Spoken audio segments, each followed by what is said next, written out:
आज हम लोग रूमेटॉइड आर्थराइटिस के बारे में बात करेंगे। तो व्हाट इज रूमेटॉइड आर्थराइटिस? क्या होता है रूमेटॉइड आर्थराइटिस? तो लॉन्ग टर्म, बहुत लंबा समय तक होने वाला होता है ये, ठीक है।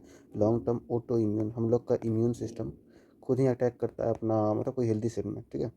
Auto immune, long term auto immune disorder होता है ये, जो कि अगर देखा जाए तो सबसे ज़्यादा किसको अफेक्ट करता है? तो सबसे ज़्यादा अफेक्ट करता है हम लोग का जॉइंट्स को, प्राइमरली अफेक्ट द जॉइंट्स। और अगर बात किया जाए मोस्ट कॉमनली कहाँ पे होता है, तो ये हम लोग को देखने को मिलता है रिस्ट में और हैंड में। अब वहाँ पे क्या देखने के लिए मिलेगा? जैसे मान लो किसी को रूमेटॉइड आर्थराइटिस हो रहा, तो जॉइंट में लोग क्या देखने को मिलता है? वहाँ पे वार्मनेस देखने के लिए मिलता है, वहाँ पे सोलन होगा वो एरिया, और फिर पेनफुल होगा, वहाँ पे पेन होगा। जैसा कि यहाँ का फिगर देखा जाए, यहाँ पे देखा जाए तो यहाँ पे ये नॉर्मल है, ठीक है। अब यहाँ पे देखा जाए तो यहाँ पे बहुत ज़्यादा सोलन दिख रहा है हम लोग को, ठीक ना। तो ये सबसे पहले क्राइटेरिया होता है रूमेटॉइड आर्थराइटिस का। यहाँ पे अगर और अच्छा से देखा जाए तो ये हम लोग का नॉर्मल हैंड हो गया, इसमें कोई दिक्कत नहीं है, ओके। फिर फिर यहाँ पे क्या देखने को मिल रहा है? यहाँ पे हमको देखने को मिल रहा है ये जो था मिसप्लेस हो गया है, या टेढ़ा हो गया, ऐसे हो गया, टेढ़ा हो गया, ठीक है। यहाँ पे भी देखा जा रहा है ये टेढ़ा हो जा रहा है। तो यही एक हैंड अफेक्टेड रूमेटॉइड आर्थराइटिस। अब हम लोग आगे बात करते हैं कि हम लोग का weight is rheumatoid arthritis attack कहाँ पे सबसे ज़्यादा अटैक करता है। तो हम लोग देख सकते हैं यहाँ पे शोल्डर जॉइंट यहाँ पे अटैक कर सकता है, चाहे पे हिप जॉइंट यहाँ पे अटैक कर सकता है, या पे एल्बो जॉइंट यहाँ पे अटैक कर सकता है, या आज हम लोग का रिस्ट वाला एरिया में, ठीक है। उसके बाद फिर नी जॉइंट में भी अटैक कर सकता है, टार्सल जॉइंट में अटैक कर सकता है, कहीं भी अटैक कर सकता है। अब हम लोग इसका आगे देखते हैं कि एपिडेमियोलॉजी ऑफ रूमेटॉइड आर्थराइटिस। तो सबसे ज़्यादा किसमें देखने को मिलता है? हम लोग को फीमेल में ज़्यादा देखने को मिलता है एज़ कंपेरिजन टू मेल, जिसका हम लोग देखा जाए, अनुपात देखा जाए तो 3:1 होता है, या रेशियो बोला जाए तो 3:1 इसका रेशियो होता है। किसको होता है? तो the age between 25 to 55 years old में ये देखने के लिए नॉर्मली मिलता है। ये वर्ल्ड का बात कर रहे हो। इंडिया में बात किया जाए तो इंडिया में ये एज होता है 25 to 35 ईयर्स ऑफ एज में ये रूमेटॉइड आर्थराइटिस हम लोग को देखने के लिए मिलता है। अब एक टर्म होता है LORA, ठीक है। ये हिंदी का टर्म नहीं है, इंग्लिश का टर्म है, जिसको हम लोग कहते हैं लेट ऑनसेट रूमेटॉइड आर्थराइटिस, ठीक है। ये कब देखने के लिए मिलेगा हम लोग को? ये कब देखने के लिए मिलता है? ये हम लोग को 65 ईयर्स के बाद हम लोग को ये देखने के लिए मिलता है, ठीक है। अब हम लोग रिस्क फैक्टर के बारे में बातचीत करेंगे। तो जेनेटिक्स में कितना परसेंट ये रोल प्ले करेगा, मतलब ऐसा हो फादर से हो वो चाइल्ड में अपने आप आ जाए, ठीक है। तो 60% जेनेटिक्स का केस में इसमें देखा जाता है। अब कौन कौन सा, जैसे मान लो अगर हम लोग ये करते हैं एंटीबॉडी देखा जाए, तो यहाँ पे HLA-DR4 ये हम लोग एक टेस्ट करवाएंगे। अगर इसका रिजल्ट पॉजिटिव निकला तो केसेस होता है कि वो पर्सन को हो सके तो रूमेटॉइड आर्थराइटिस है। और जो नॉन HLA जीन्स होता है वो कौन कौन सा जीन होता है? वो PTPN22, CTLA4 और फिर PADI4। इसमें मतलब अगर ये जीन्स में अगर हम लोग को मिलता है, ये जीन हम लोग को मिलता है कोई कोई पेशेंट में, तो ऐसे कह सकते हैं हम लोग कि उसको रूमेटॉइड आर्थराइटिस होने का संभावना ज़्यादा होता है। अब इन्वायरमेंटल फैक्टर कितना होगा? तो वो 60% आती है, रिमेनिंग 40%। तो इसमें अगर देखा जाए इन्वायरमेंटल फैक्टर में देखा जाए तो सबसे पहले देखें तो प्रोटेक्टिव फैक्टर कौन कौन सा चीज़ हमको बता सकता है कि वो पेशेंट को नहीं हो रूमेटॉइड आर्थराइटिस है, कैसे क्या क्या चीज़ होता है। तो जैसे कि देखा जाता है उसमें कि अर्ली मेनार्के, अगर कोई भी पर्सन को, मतलब लेडी को या गर्ल को अर्ली मेनार्के आता है, ठीक है, मेनार्क, जिसका लेस देन मतलब 15 ईयर्स से कम लेस उसका उम्र है, अर्ली मेनार्क आता है, तो प्रोटेक्टिव फैक्टर रहता है। सेकंड क्या रहता है? तो अर्ली सॉरी दो सेकंड होता है मोडेस्ट कंजम्पशन ऑफ अल्कोहल होता है, ठीक है। यहाँ पे मतलब एक तय किया जाता है अनुपात, कितना अनुपात में पीना चाहिए अल्कोहल। अगर वैसा पिया जा रहा है तो फिर तो कोई दिक्कत नहीं है, फिर ऐसे जो प्रोटेक्टिव फैक्टर से काम करता है, ठीक है। एक और फैक्टर होता है जिसमें हम लोग OCP यूज़ देखते हैं, ठीक है। अगर कोई भी मतलब लेडीज़ ज़्यादा अगर OCP का यूज़ करी तो उसमें देखा जाता है कि वो पेशेंट को हो सके तो रूमेटॉइड आर्थराइटिस नहीं हो। OCP मतलब क्या? ओरल कॉन्ट्रासेप्टिव पिल्स, ठीक है। तो ये हम लोग का हो गया प्रोटेक्टिव फैक्टर। अब हम लोग देखेंगे क्या? हम लोग देखेंगे इंक्रीज रिस्क फैक्टर। अब कौन कौन सा ऐसा चीज़ हो सके या कौन कौन सा ऐसी चीज़ नहीं करना चाहिए जिसके चलते ये रिस्क हम लोग का ये बढ़ जाए, कि ज़्यादा चांसेस हो, ज़्यादा खतरा हो किसी को रूमेटॉइड आर्थराइटिस होने का। तो सबसे पहला बात स्मोकिंग, अगर कोई कर रहा तो क्विट करवाना होगा। दूसरा होता है कि कोई कॉफ़ी कंजम्पशन, इससे खतरा होता है, ठीक है। ये इंक्रीज रिस्क वाला फैक्टर होता है ये सब, कि कॉफ़ी कोई कंजम्पशन कर रहा है, बहुत कोई करता ही है, कोई उसका तो ये है नहीं। और जिसको लेट मेनार्क हो रहा है, मतलब 15 साल के बाद हो रहा, बहुत बाद हो रहा, तो उसमें ये लेट मेनार्क वाला केस हो जाता है, ठीक है। तो हम लोग आगे देखते हैं। और केस होता है जैसे मिनरल ऑयल जो यूज़ किया जाता है। और फिर एक्स्ट्रा हम जैसे मान मान लेते हैं पेरी ओडेंटल डिसीजेस, पेरी ओडेंटल डिसीज, जैसे कि मतलब इन्फेक्शन हो सकता है ना, कहाँ पे इन्फेक्शन, मतलब जिंजिवालिस में, जिंजिवालिस में कौन करेगा, बाई बैक्टीरिया होता है पोरफायरोमोनास, ये बैक्टीरिया अटैक कर सकता है और इससे चलते हुआ तो फिर ये ज़्यादा चांसेस होता है किसी को रोमाटोइड आर्थराइटिस हो। और फिर होता है जैसे कि हम लोग पास सिलिका एक्सपोजर हो गया किसी को, जो ऐसा हमेशा मिलते जा रहा है उसको, ठीक है, सिलिका एक्सपोजर मिलते जा रहा है। और फिर हो सकता है कि कोई भी लेडी जो मल्टीपैरिटी हो, ठीक है, तो वो सब केसेस में ये सब increase risk of rheumatoid arthritis का केस में ये आता है। यूजुअली ऐसा देखा जाए तो जो भी अगर ये सब ऐसा एज होता है जिसमें जो होता है प्रेग्नेंट लेडी लोग रहती है, ठीक है, प्रेग्नेंट लेडी लोग रहेगी, क्योंकि ये शादी वादी का करने समय रहता है। उसके बाद फिर जो होता है, क्योंकि ऐसे बता दिए कि 25 से 55 साल, या इंडिया में देखा जाए 25 से 35 साल, तो ये समय मतलब यूजुअली शादी वादी होता है सबका। तो ऐसा केस में अगर हम लोग को ज़्यादा देखने के लिए मिलता है, किसमें देखने के लिए, प्रेग्नेंट लेडी में हम लोग को ज़्यादा देखने के लिए ये सब मिलेगा। अब हम लोग आगे बढ़ते हैं। अब हम लोग एक दो क्वेश्चन देख लेते हैं, ठीक है, अब हम लोग एक दो क्वेश्चन देख लेते हैं, जिसमें सबसे पहले what causes citrullination of tissue protein. तो क्या सिटुलेशन ऑफ, कौन सा ऐसा बैक्टीरिया होता है जो कॉज करता है सिटुलेशन ऑफ टिश्यू प्रोटीन, तो होता है पोरफायरोमोनास, जो हम लोग डिस्कस कर चुके हैं।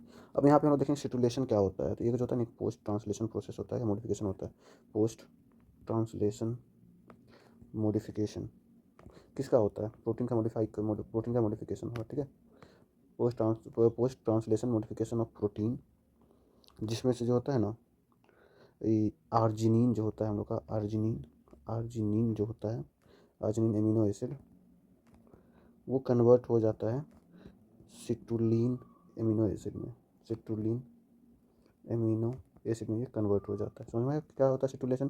तो सिटुलिनेशन एक ऐसा प्रोसेस होता है जिसमें क्या होता है ना, पहले कौन कॉज करता है, तो पोरफायरोमोनास कॉज करता है। अब सिटुलेशन क्या होता है, तो ये पोस्ट ट्रांसलेशन मॉडिफिकेशन होता है, मतलब ट्रांसलेशन से लोग पढ़ते हैं, ट्रांसलेशन ट्रांसक्रिप्शन ऐसे हम लोग जैसे पढ़ते हैं ना, तो ऐसे ही होता है इसमें कि पोस्ट ट्रांसलेशन मतलब ट्रांसलेशन होने के बाद यहाँ पे मॉडिफाई हो जाएगा, किसका कौन सा मॉडिफाई हो जाएगा, प्रोटीन, तो आर्जिनिन एमिनो एसिड ये मॉडिफाई हो जाएगा और कन्वर्ट किसमें होता है, सिट्रुलिन एमिनो एसिड में कन्वर्ट हो जाता है। इसको क्या कहते हैं, सिट्रुलिनेशन कहा जाता है।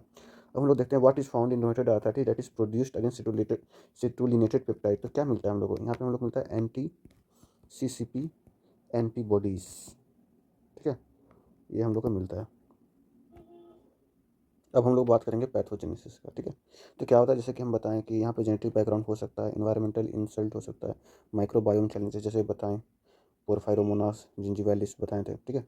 तो होता क्या है ना, यहाँ पे जैसे होता है टिश्यू का इन्फ्लामेशन हो जाएगा, ठीक है, जैसे कि बताएं अभी पोस्ट ट्रांसलेशन मॉडिफिकेशन, सिटुलिनेशन, होमोसिटुलिनेशन एक्सेट्रा। तो ये क्या करता है ना, क्रॉस एक्टिविटी टू सेल्फ, अपना एंटीजन को खुद ही ये रिएक्ट करता है, वही चलते ही रिएक्ट करता है।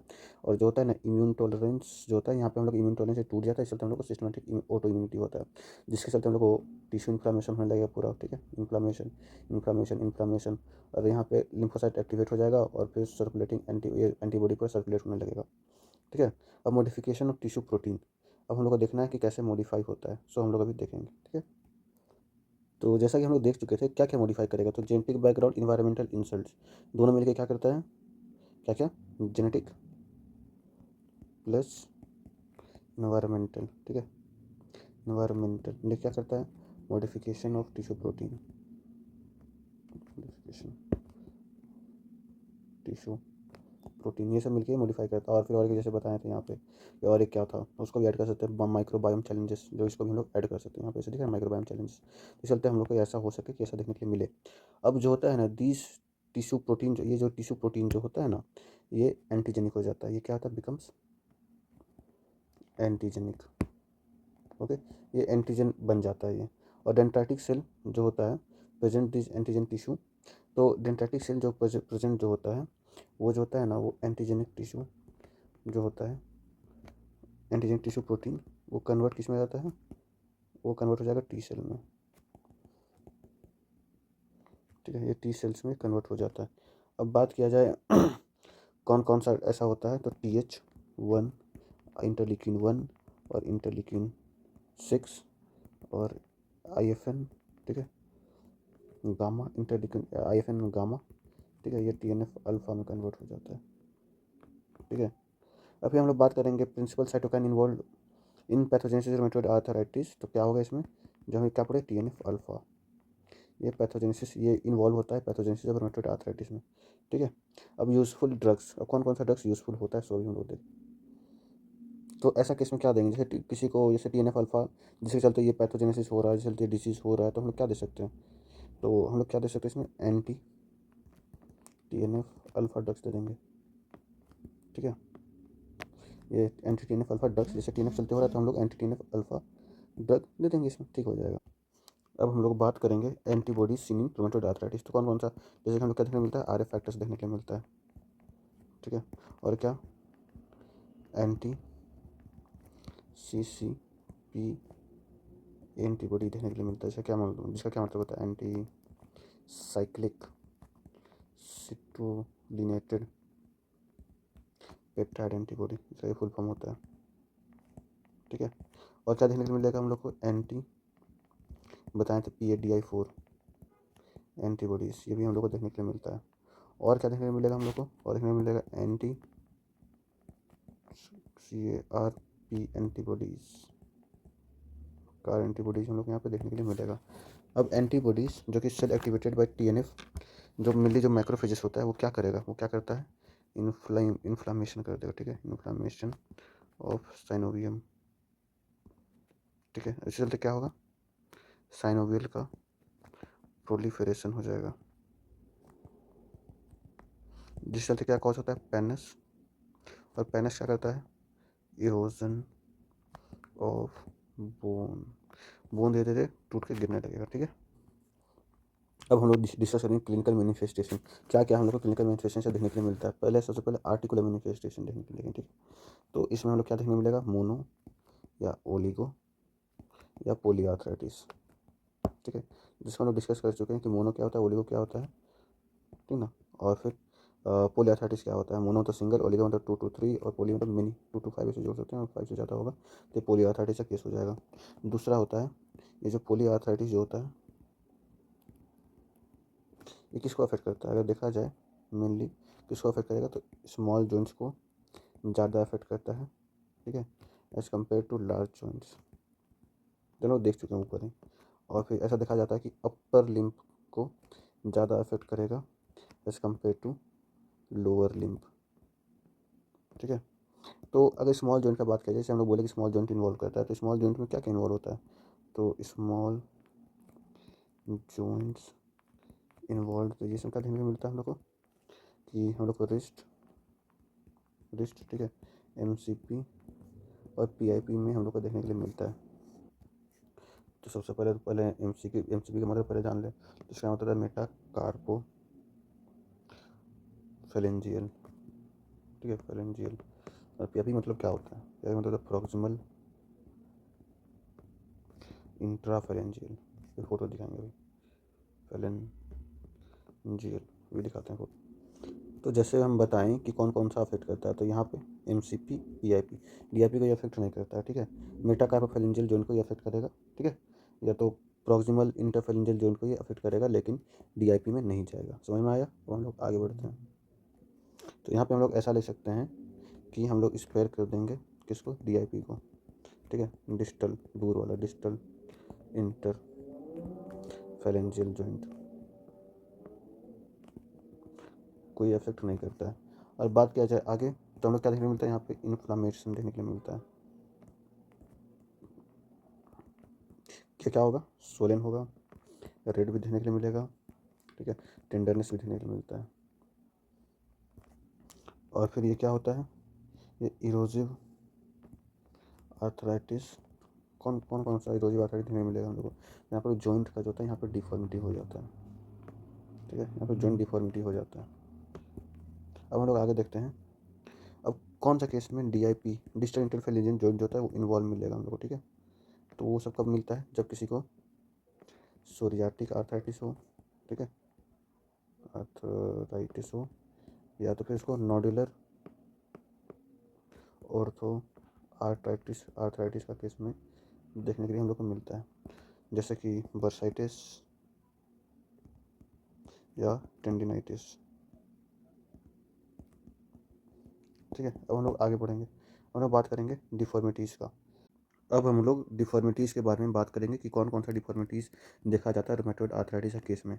तो सबसे पहले पहले होता है अल्नर डेविएशन। अल्नर डेविएशन में क्या होता है ना, ये जो हम लोग का अल्ना है, अल्ना की साइड जो होता है, ये जो मेटा कार्पोफेरेंजियल जॉइंट होता है, ये इधर की तरफ मूव करने लगता है, ठीक है। ये तो ये पहले सबसे पहले मोस्ट कॉमनली होने वाला है, ठीक है।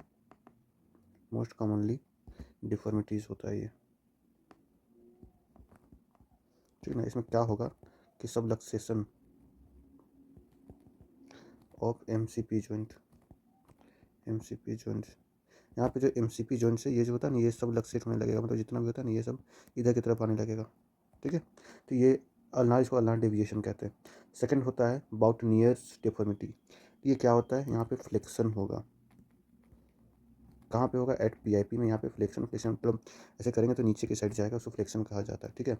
और फिर एक्सटेंशन होगा किसका, तो डीआईपी का, डिस्टल इंटरफेरेंस जॉइंट का यहाँ पे डीआईपी होगा। यहाँ पे ऐसे देखा जाए तो ये जो होता है ना थोड़ा सा ऐसे इधर, मतलब थोड़ा सा ऊपर की साइड जा रहा है, इसलिए इसको बॉन्टेनियस डिफॉर्मिटी कहा जाता है। अब हम लोग का थर्ड में आता है जिसको हम लोग स्वान नेक डिफॉर्मिटी कहते हैं। तो ये कैसा डिफॉर्मिटी होता है, यहाँ पे फ्लेक्शन होगा, कौन सा रीजन में, एट डीआईपी। यहाँ पे डीआईपी जंक्शन में देखा जाए तो यहाँ पे क्या हो रहा है, फ्लेक्शन हो रहा है। फ्लेक्शन मतलब क्या बताए थे, फ्लेक्शन मतलब क्या बताया, नीचे की तरफ जाएगा, ठीक है। और फिर एक्सटेंशन कहाँ पे होगा, एक्सटेंशन एट पीआईपी, पीआईपी की तरफ देखा जाए तो यहाँ पे ऊपर दिखता है, इसलिए इसको स्वान नेक डिफॉर्मिटी कहते हैं। अब हम लोग का आता है पियानो की डिफॉर्मिटी। ये क्या होता है, यहाँ पे जस्ट यहाँ पे हम लोग क्या देखने को मिला, यहाँ पे ऐसे देखा जाता है, ठीक है, ये रहा, फिर पियानो की जैसा, फिर यहाँ पे उठ गया, ठीक है। तो ऊपर नीचे होता है, इसलिए इसको पियानो की डिफॉर्मिटी कहते हैं। तो इसमें क्या होता है, यहाँ पे इंजरी के कारण हो जाता है, injury to extensor carpi ulnaris tendon की वजह से ये देखा जाता है, ठीक है, ये देखने के लिए मिलता है। अब नीचे आता है जेड फिंगर डिफॉर्मिटी। यहाँ पे क्या होता है, subluxation of MCP and hyper extension, hyper extension of PIP. तो यहाँ पे ऐसे हम लोग देखने को मिल रहा है, ये रहा, इसको क्या कहते हैं, जेड फिंगर डिफॉर्मिटी कहते हैं। अब नीचे आता है और एक जिसको हम लोग कहते हैं फ्लैट फीट, ठीक है।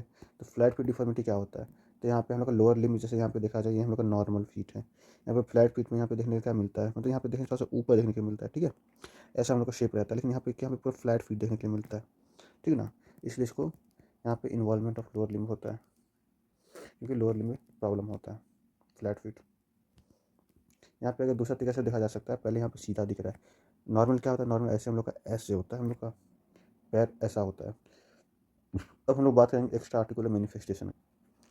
तो इस तो इसमें सबसे ज़्यादा कॉमन क्या है, यहाँ पे मोस्ट कॉमनली हम लोग को देखने को मिलता है क्या, सेकेंडरी सोरोचरेंस सिंड्रोम हम लोग को यहाँ पे देखने के लिए मिलता है, मतलब वही dryness of eyes, dryness of eye. और क्या देखने को मिलेगा, अगर अदर अदर अदर मैनिफेस्टेशन देखा जाए और क्या देखने के लिए मिलता है, तो और हमें देखने को मिलता है एपी स्क्लेराइटिस, जो हम लोग देख चुके हैं, ठीक है। यहाँ पे पेन जो होता है ना, पेनलेस होगा, कोई पेन नहीं होगा, लेकिन हम लोग क्या देखेंगे, रेडनेस देखने को मिलता है, रेडनेस ऑफ आई हम लोग को ये केस में देखने को मिलता है। और सेकंड केस क्या होता है ना, दूसरा होता है स्क्लेराइटिस, ठीक है। ये क्या होता है, यहाँ पे पेनफुल होगा, उसे पेनलेस था लेकिन ये पेनफुल रेडनेस ऑफ द आई होगा। रिजल्ट अगर ज़्यादा बढ़ते गया तो ये ब्लाइंडनेस कॉज कर सकता है।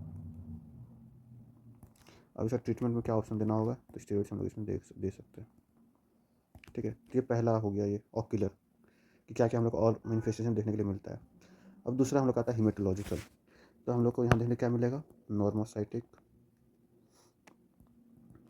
नॉर्मोक्रोनिक एनीमिया, नॉर्मोक्रोनिक एनीमिया हम लोग यहाँ पे देखने के लिए मिलता है। और फिर जैसे कि फेल्टीज सिंड्रोम भी देखने के लिए मिलता है, ठीक है, फेल्टीज सिंड्रोम, जिसमें क्या होता है, जिसमें स्प्लिनोमेगैली होता है, स्प्लिनोमेगैली और न्यूट्रोपेनिया, ठीक है, ये भी देखने के लिए मिलता है। और फिर और एक होता है ये जो होता है ना, फेल्टी सिंड्रोम, तो एक रिस्क फैक्टर होता है, लेकिन मोस्ट कॉमनली हेमेटोलॉजिकल मैलिग्नेंसी इन रूमेटॉइड आर्थराइटिस कौन सा होता है, तो DLBCL ये जो होता है, ये most common haematological malignancy cause करता है, मोस्ट कॉमन हेमेटोलॉजिकल मैलिग्नेंसी कौन सा केस में, in the case of rheumatoid arthritis, ठीक है।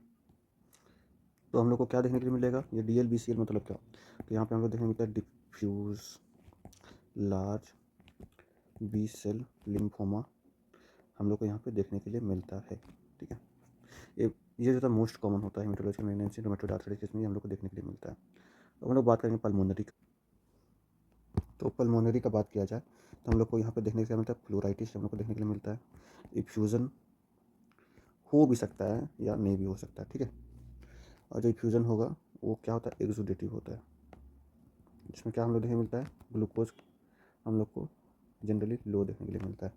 ठीक है, और अदर मैनिफेस्टेशन के बारे में बात किया जाए, अदर मैनिफेस्टेशन तो क्या रहता है, तो पहला रहता है हम लोग का यहाँ पे इंक्रीज रिस्क रहता है इसका, तो हम लोग यहाँ पे ILD का इंक्रीज रिस्क हम लोग को देख सकते हैं, जिसमें अगर देखा जाए तो मेल जेंडर जो होता है वो ज़्यादा कैरी करने का चांसेस होता है कि वो ज़्यादा मेल जेंडर को हो सकता है। दूसरा होता है यहाँ पे क्या, कैप्लन सिंड्रोम भी यहाँ पे हम लोग को देखने के लिए मिल सकता है, कैप्लन सिंड्रोम, जिसमें हम लोग को लंग में नोड्यूल्स देखने के लिए मिले, और क्या न्यूमोकोनियोसिस भी हम लोग को देखने के लिए यहाँ पे मिल सकता है। ठीक है, और फिर यहाँ पे अगर देखा जाए और एक बात है, तो यहाँ पे और एक बात होता है, जैसे होता है ना हम लोग यहाँ पे UAP पैटर्न का हम लोग को इंटरस्टिशियल लंग डिजीज देखने के लिए मिले, या फिर मतलब क्या यहाँ पे यूजुअल हो सके तो यूजुअल हम लोग को क्या इंटरस्टिशियल निमोनिया हो सके तो UAP पैटर्न का हम लोग को मतलब UIP usual interstitial pneumonia pattern का इंटरस्टिशियल लंग डिजीज हम लोग को देखने के लिए मिले। अब हम लोग का बारी आता है CVS का। ठीक है, तो यहाँ पे हम लोग क्या देखें, कार्डियोवास्कुलर सिस्टम में क्या देखने के लिए मिलता है, तो हम लोग यहाँ पे देखने के लिए मिलता है, मोस्ट कॉमनली देखने के लिए क्या मिलता है, तो पेरिकार्डाइटिस। ठीक है, इसमें इन्फ्लामेशन हो जाता है, शायद इफ्यूज़न हो भी सकता है, कैन बी प्रेजेंट और एब्सेंट।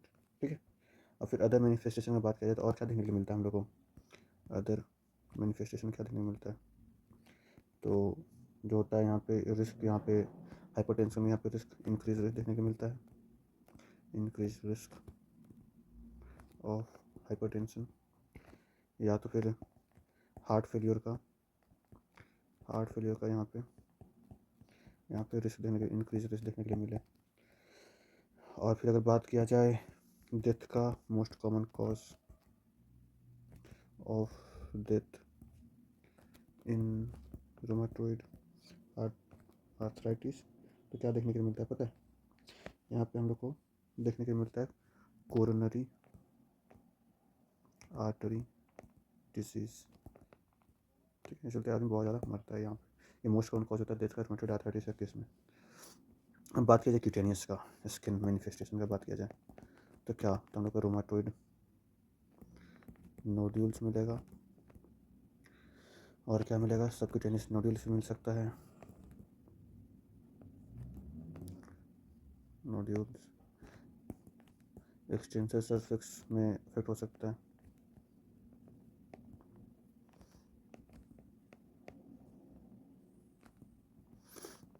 ठीक है, ये हो सके, ये जनरली पेनलेस होता है, तो ये होता है क्यूटेनियस मैनिफेस्टेशन का। अब हम लोग डायग्नोसिस का बात करते हैं कि डायग्नोसिस कैसे करेंगे। ठीक है, अब डायग्नोसिस कैसे करेंगे कि रूमेटॉइड आर्थराइटिस है कि ऑस्टियोआर्थराइटिस है। तो सबसे पहले यहाँ पे क्या हम लोग को देखने को मिलता है, रूमेटॉइड आर्थराइटिस के केस में हम लोग को क्या देखने को मिलता है, ई इन्फ्लामेटरी पोली आर्थराइटिस हम लोग को देखने के लिए मिलता है। अगर ऑस्टियोआर्थराइटिस में क्या देखने को मिलता है, यहाँ पे नॉन इन्फ्लामेटरी होता है, इन्फ्लामेशन प्रेजेंट नहीं होगा। ठीक है, ये पहला चीज़ है। दूसरा क्या होता है, तो यहाँ पे जो अर्ली मॉर्निंग जो स्टिफनेस जो होता है वो लगभग 1 घंटा से, ये जो होता है ये 1 घंटा से ज़्यादा होता है, मोर देन 1 आवर्स। ठीक है, वहीं बात किया जाए यहाँ पे अर्ली मॉर्निंग स्टिफनेस जो होता है वो लेस देन 30 मिनट्स होता है। ठीक है, अब नेक्स्ट पॉइंट, यहाँ पे हम लोग को सॉफ्ट जॉइंट में हम लोग को यहाँ पे स्वेलिंग देखने के लिए मिलता है, सॉफ्ट जॉइंट स्वेलिंग देखने के लिए हम लोग को यहाँ पे मिलता है। लेकिन यहाँ पे क्या देखने को मिलता है, ऑस्टियोआर्थराइटिस में यहाँ पे बोनी स्वेलिंग देखने के लिए मिलता है, क्योंकि यहाँ पे ऑस्टियोफाइट्स प्रेजेंट होता है। और फिर साइनोवियल फ्लूइड का अगर काउंट देखा जाए,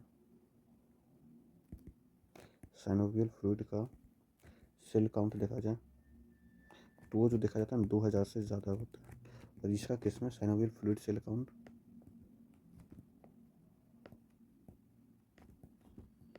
वो कितना होता है, वो लेस देन 2000 होता है, ठीक है। अब दोनों में अब एक और होता है, एक एसिली आर्थराइटिस होता है, एक रोमेटॉइड आर्थराइटिस होता है। तो यहाँ पे क्या एसिली में हम लोग को जॉइंट में कभी हम लोग को नो जॉइंट इरोजन, कभी जॉइंट में हम लोग को इरोजन देखने के लिए नहीं मिलता है। लेकिन रोमेटॉइड आर्थराइटिस में क्या मिलता है, जॉइंट का जो इरोजन होता है, जॉइंट में जो इरोजन होता है वो प्रेजेंट होता है, ठीक है। अब हम लोग बात करेंगे ACR यूलर क्लासिफिकेशन क्राइटेरिया, ठीक है। तो यहाँ सबसे पहले ये हम लोग कौन सा फॉलो करते हैं, 2010 ACR यूलर क्लासिफिकेशन क्राइटेरिया। तो इसका मेनली 4 डोमेन्स होता है। कौन कौन सा, तो पहला होता है जॉइंट इन्वॉल्वमेंट, दूसरा होता है सेरोलॉजी, तीसरा होता है एक्यूट फेज रिएक्टेंट्स, और चौथा होता है ड्यूरेशन ऑफ सिम्टम्स, ठीक है। तो ये देखा जाता है। तो अभी हम लोग इसमें अगर स्कोर जो होता है हम लोग का टोटल स्कोर अगर 6/10 आ जाए, तो ये जो केस होता है इसको हम लोग कहते हैं डेफिनेटिव रोमेटॉइड आर्थराइटिस, ठीक है। तो बारी आता है जॉइंट इन्वॉल्वमेंट का। तो अगर 1 लार्ज जॉइंट इन्वॉल्व है तो 0 पॉइंट देंगे, 2 to 10 अगर लार्ज जॉइंट इन्वॉल्व है तो 1 पॉइंट देंगे। अगर 1 से 3 जो होता है स्मॉल जॉइंट इन्वॉल्व हो तो इसको 3 पॉइंट देते हैं। और 10 जॉइंट से ज़्यादा इन्वॉल्व हो, ठीक है, जिसमें एटलीस्ट 1 स्मॉल जॉइंट हो, उसको 5 पॉइंट देते हैं, ओके। अब बात करते हैं सेरोलॉजी का, जो कि एटलीस्ट 1 एक क्राइटेरिया होना चाहिए। जैसे नेगेटिव RF, नेगेटिव NTCCP तो 0 देंगे, लो पॉजिटिव RF होगा या लो पॉजिटिव NTCCP होगा तो 2 देंगे, हाई होगा इन द केस तो यहाँ 3 दे देंगे पॉइंट्स, ठीक है। और नॉर्मल CRP मिले तो 0, अब नॉर्मल CRP मिले तो 1, और ड्यूरेशन ऑफ सिम्टम, हम सिम्टम का ड्यूरेशन देखना है, लेस देन 6 वीक हो 0 point, more than 6 week equal to 6 week हो या 1 पॉइंट देना है। जिसमें कि for the patient with at least 1 joint with definitive clinical synovitis not better explained by another disease, तो हम लोग को रूल आउट करना psoriatic arthritis, viral polyarthritis, gout, CPPD, इसलिए हम लोग का भी रिमूव करना है यहाँ पे, ठीक है। अब नेक्स्ट आते हैं हम लोग, वही पहले बोल चुके हैं कि अगर डेफिनेटिव होगा, अगर मोर देन और इक्वल टू 6 होगा बाई 10 तो रोमेटॉइड आर्थराइटिस का केस होगा। अब हम लोग बात करते हैं मैनेजमेंट का, कैसे हम लोग ट्रीट करेंगे रोमेटॉइड आर्थराइटिस का केस में। तो मैक्सिमम जॉइंट जो डिस्ट्रक्शन जो होगा ना, ये जो होता है ये occurs in the first 2 years हो जाएगा, इन द फर्स्ट 2 ईयर्स में ये हो जाता है, ठीक है।